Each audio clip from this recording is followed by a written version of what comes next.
As a nation, we are increasingly fearful of crime and concerned about safety. There are already over 4.3 million surveillance cameras in the UK, so it's no surprise that they are becoming commonplace in the nation's schools.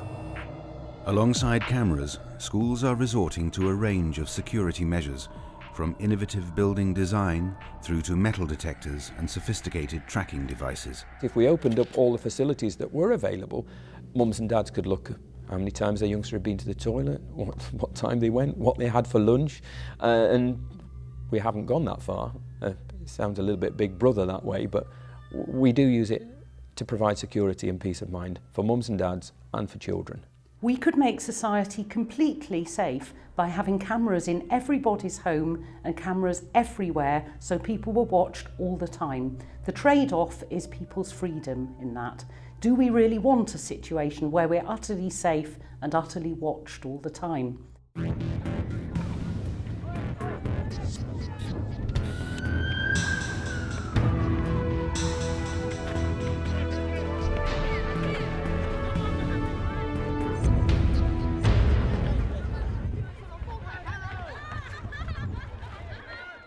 I think CCTV is a good idea because it makes us feel a lot safer and we can be watched and see what goes on. If you overuse security, then it can get into the wrong hands, and I think that we've kind of gone a bit out of hand with security and stuff. I think the security is good at our school because we've got all the cameras around everywhere and all the entrances are guarded, and then with the metal detector it's just added security. I ain't got nothing, honestly. Don't need to check me. But I have to check everyone. Arms up.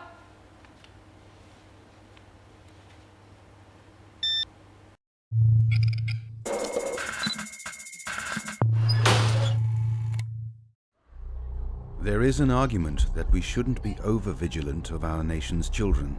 So are schools getting the level of security right? And what are the benefits and pitfalls of the different approaches? Tighter security in school is for everyone's benefit.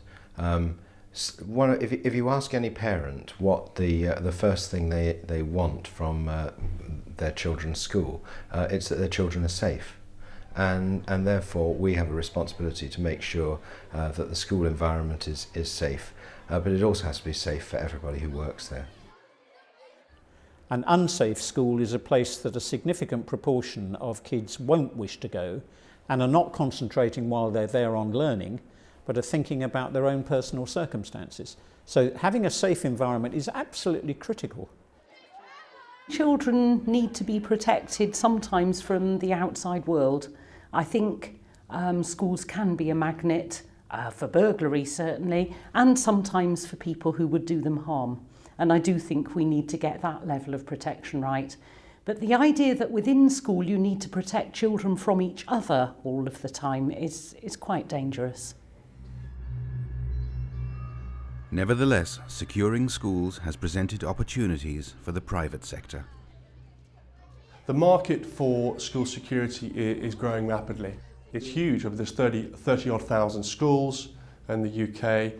There's the BSF, an academy programme, which I believe is an opportunity that cannot be missed in relation to working out exactly what makes a safe and secure school.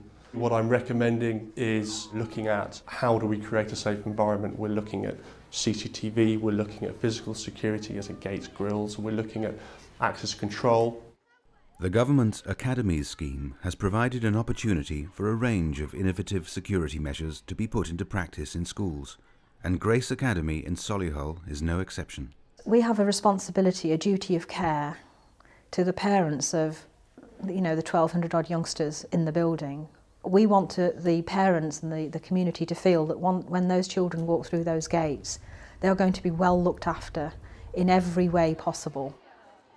Overseeing the arrangements for security at all three planned Grace Academies is Executive Principal David Wootton. Goodness me, a lot of the things that we've put in place are not rocket science, but they need to be done to a certain level, to a certain standard for it to work. You start with a very sizable security perimeter fence, security gates, access control gates. This is the 2.4 metre high fence that we have that surrounds the whole of the academy site. And we have a 20-acre site, and keeping the site secure was a fundamental part of the initial design. You then have got the piazza, a large open area where youngsters play, so there's no real hiding place. It's clearly visible. And then you've got access control on the doors. And as well as using technology, very important to use people. So we at Solihull have got people there all the time. Whenever the youngsters are exiting or entering, or whenever visitors arrive, it's a combination of technology and people. We have 32 CCTV cameras across the academy. A number of them are outside, protecting the external face of the building, and also monitoring movement at break time and at lunch times. Additionally, we have cameras inside which are designed to monitor student movements, to make sure that any incident that goes on in the corridors between lesson changes is monitored, and students feel safe because they know that monitoring is happening. And overarching all the safety elements is the smart card. The smart card really runs the operational side of the academy. It provides access to the academy through the gates, it provides access to the academy through the door. It's a single entry door into the academy, so we haven't got children entering and exiting all in different places. All the youngsters arrive through the main doors, so we can look at them, we can monitor them, we can make sure they're safe. In order to provide local security for every classroom, what we have is a proximity card reader on every lock. This prevents students accessing the classrooms without authorisation, but also gives us security and being able to lock down every classroom, every toilet, every office without the need of keys.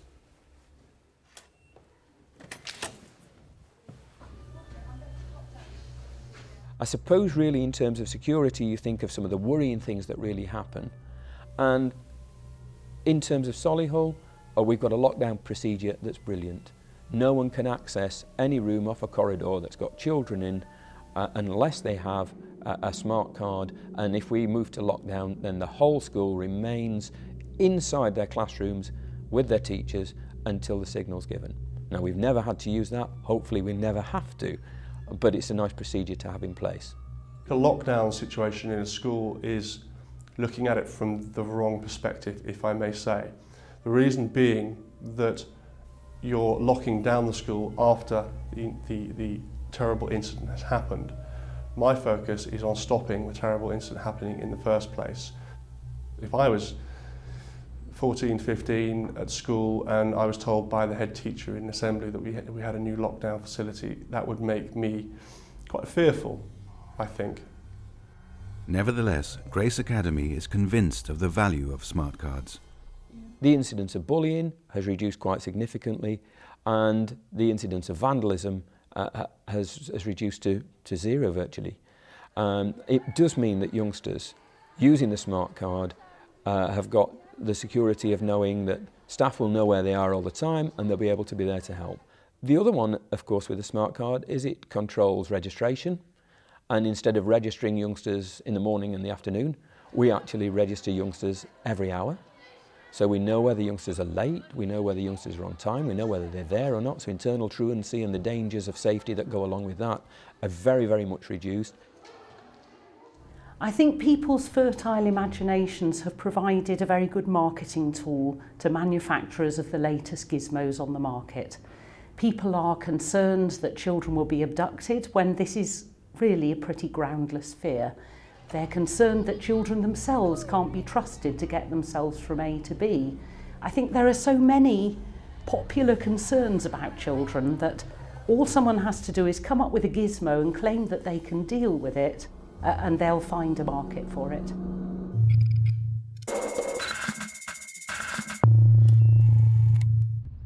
But this route towards a secure school by using highly visible technology is not the only path to follow. And at Faywood Children's Centre in London, Jonathan Lear used award-winning design to meet the learning needs of teachers and pupils. You're arriving at an open deck, it's got the buggy park, and then you're into the building. And that sequence of arrival is very different to perhaps a traditional model of having a large wall, a big fence which is locked down and only open at certain times. People come into this building are coming through a very open environment, and also there's a kind of curiosity value here as well, because you arrive and you think, well, what exactly is this building? And it's not until you get through that lobby, perhaps, you've got an idea it's actually a children's centre for younger learners. You might think, well, maybe this is something else for grown-ups or something else going on. So as a building, it doesn't fit that traditional model. Oh, it looks like a children's centre or a nursery. It doesn't. It's a very different model. So we like to think there's a bit of mystery going on as you approach the building.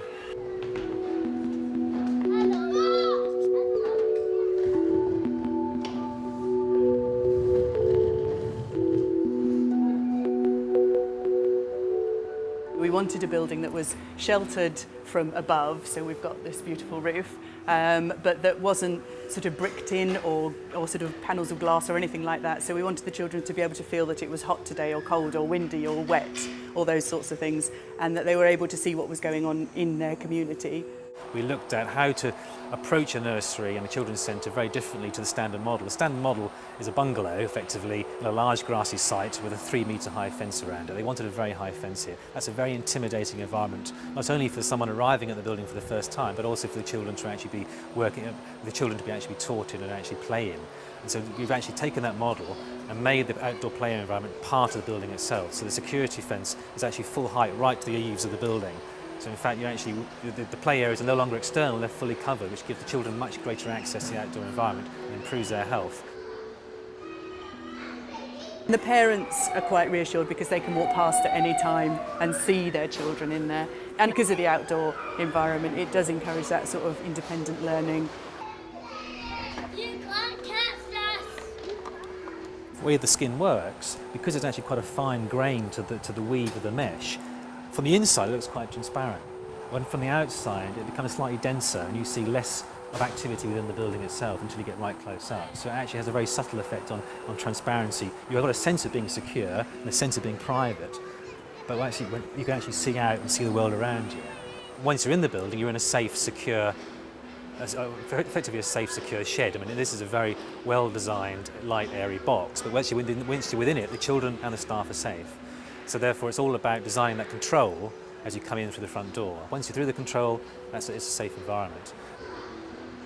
Conventionally, they wanted a 3-metre fence, which would be way above our heads, and then nothing. And of course, that doesn't give you a secure environment. For here, if the play spaces are inside, someone walking by could throw a bottle over the fence, smashes, and therefore the play space can't be used. So the fence all the way to the underside of the building gives you that secure screen. And then working with that screen, at high level, we introduce the lozenges to create a creative, very almost slightly flamboyant, but stimulating external skin, which gives external expression to the building. Even at Faywood, some CCTV is still necessary. The CCTV really just goes around the perimeter of the building, so it only shows us what's going on outside the building. And really the thing that we've used that most for is not so much been us that's used it, is if there's been any incidents in the local community, people have come and asked to use our CCTV to see if there's been anything. So it's not been something that has been important to our operation of this centre sort of thing. It's just an additional layer of security should it be needed. The security itself is not dominating. You're not aware of the security going on. I think that's the main thing as a designer you're trying for, that the security is in the background and it's not in your face as some kind of dominant aspect of the design. And getting that right, certainly here, the building itself, although it is a very secure building, you wouldn't know that from the immediate appearances. It just works in a very indirect way.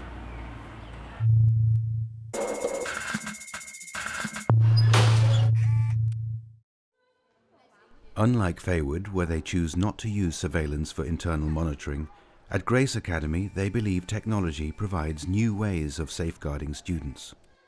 The tracking is all controlled by a central computer and it's accessed through our learning gateway. So members of staff, mums and dads, can drill down, and in fact if we opened up all the facilities that were available, mums and dads could look at how many times their youngster had been to the toilet, what time they went, what they had for lunch, and we haven't gone that far. It sounds a little bit Big Brother that way, but we do use it to provide security and peace of mind for mums and dads and for children. But opponents of these methods say that technology is being used as a substitute for positive human relationships. We are seeing an increasing use of CCTV and other surveillance gizmos to cover up shortages of staff. We are cramming children into very large buildings in very large numbers, and I don't think that's healthy at all. We're treating schools more and more as places of discipline and authority and places of control. I don't think that's conducive to good relationships. I don't think it's conducive to learning. I think the surveillance nation fears are real. The UK has more CCTV cameras per capita than any other country in the world. It's fact. We have lots of CCTV. However, what is also fact is that we have quite serious behavioural problems in many of our schools, and our children's children are the ones that do need to be protected. It is definitely more secure, but it comes at a price of people would think they're being invaded by certain things around the school, like the cameras, and having your own identity that everybody knows what you're doing. People feel invaded by that, but it doesn't really bother me personally, but I think it would bother other people. The security measures at Grace have made some students feel safer there than at their old school, Whitesmoor. You feel safe here. In Whitesmoor, I never would have felt safe in leaving my bag somewhere, or while I'm in drama putting something down. But now that you've got CCTV in the corridors, you feel like, yeah, you're being watched, but you're being watched by someone who cares for you. We do questionnaires, formal questionnaires, 3 times a year, where we specifically ask parents the question, how safe does your child feel within Grace Academy? And we get very, very high degree of positive comments from parents. It's almost 100% that say that they strongly agree that their child is very, very safe. You have to be upfront with parents and with children that they are safe, or as safe as you can be in a situation. And given the world that we live in and the times that we live in, security is important and it's high up on the agenda.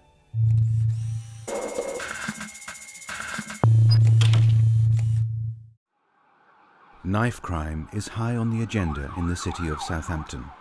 Tragically, last year we had the murder of Lewis Singleton, which was the catalyst for the creation of us looking in particular at knife crime within Southampton and what was the best way for us to tackle it and how we could tackle it on a whole range of fronts, be that through education, be that through enforcement, be that through community reassurance and engagement. We decided through the Safer City Partnership and Southampton City Council, with the support of the local educational authority and schools, to issue schools with metal detector wands. It is purely a piece of equipment that can help teachers search pupils should they wish to do so. All Southampton secondary schools have been issued with the wands, and at the largest school in the city, they're using them as a teaching aid as well as a security measure. One of you 4 has a knife, and I'm here to get it. Oh, crikey.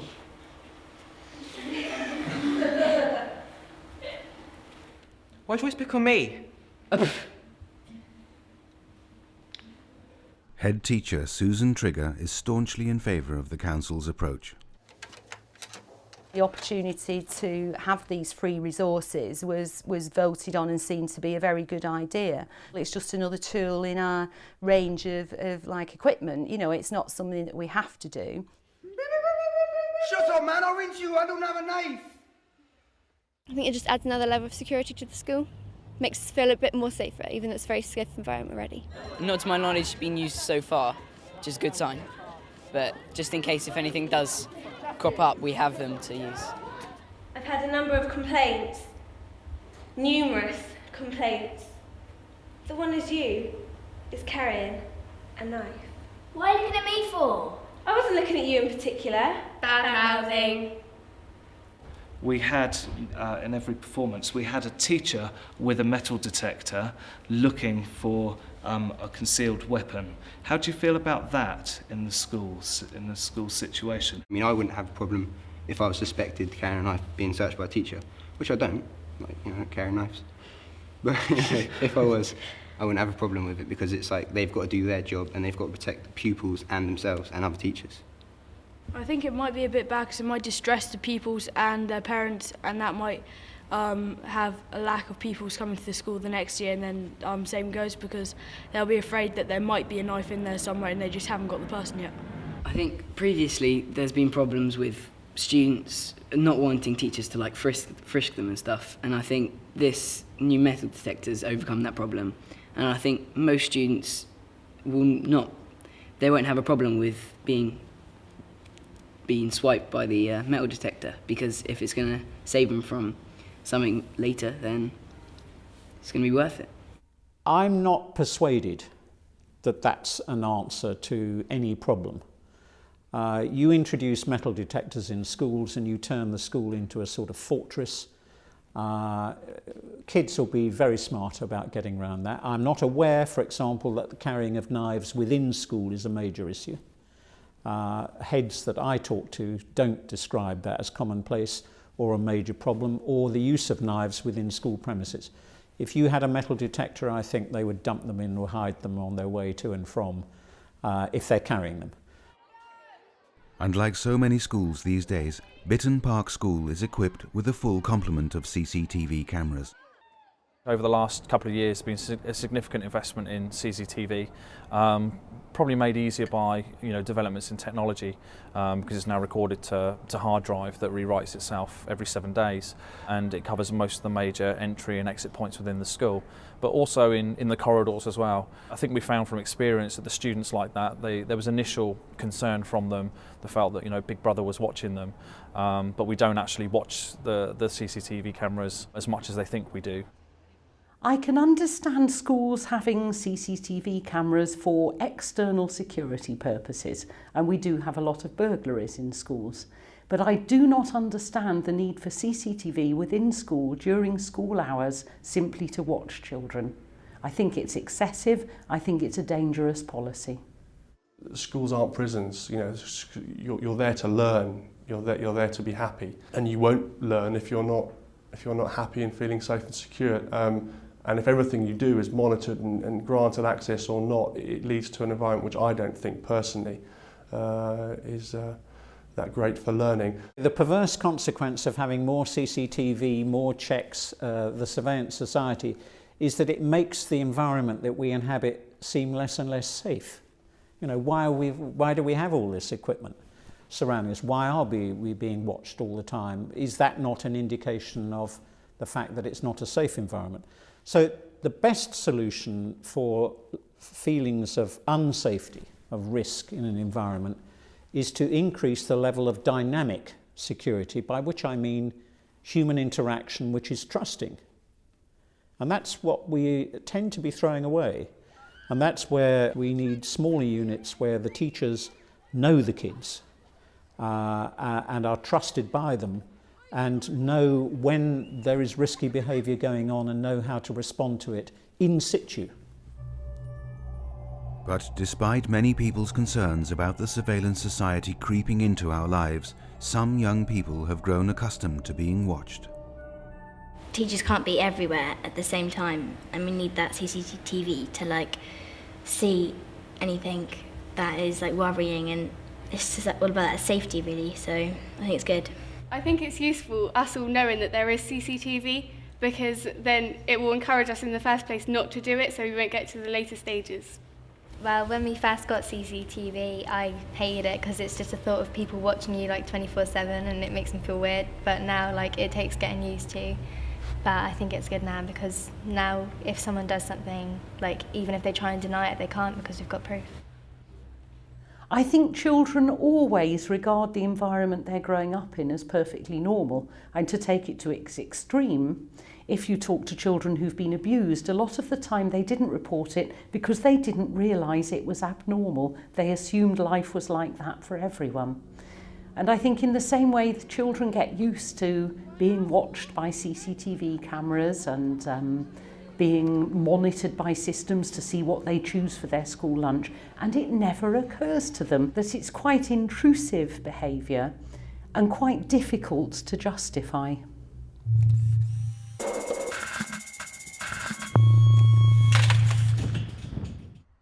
So how best to strike a balance between the effective use of physical security and encouraging a free and open learning environment in schools? The school can be over secure, which again can be counterproductive because it kind of suggests that there is a problem. There isn't a particular problem within this school from the point of view that we very rarely have people come onto the school site. We very rarely have problems in the corridors. However, the national agenda is about safeguarding as students. We have actually been invited to put a bid in for a brand new school because of building schools for the future, but we've actually chosen to keep the main building as is and actually just do some upgrading and you know, refurbishing, because the school actually works very well. We need building spaces for things like art and performing and dancing and drama. Security isn't something I'd spend huge amounts of money on, even if I had it, because I don't actually think we need it. Obviously schools aren't fortresses, and we know that successful schools are built on good relationships, and there has to be a certain atmosphere of trust and responsibility around the place. And so having things like knife detectors that you have to walk through when you come into the building they do risk changing the whole ethos of the school, and that's probably where we would be most worried. And obviously that would then affect the relationship between the teachers and the pupils and the way they work generally.